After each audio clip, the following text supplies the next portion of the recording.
So mao ni siya hapit na maluto tong belly, and of course butangan na to ni siya ga more sauce ang skin para mas mo crispy.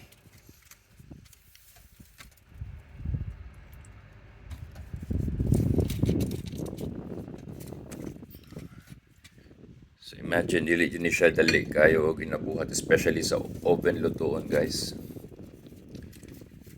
Pero okay ra na siya kay importante happy atong customer. Thank you guys sa mga nag-order ani, and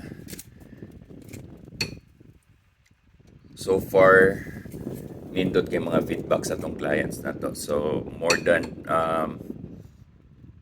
3 years na ni siya since nag-start ko ni Belly, and maayo kayong feedback tanan. Salamat yung kayo.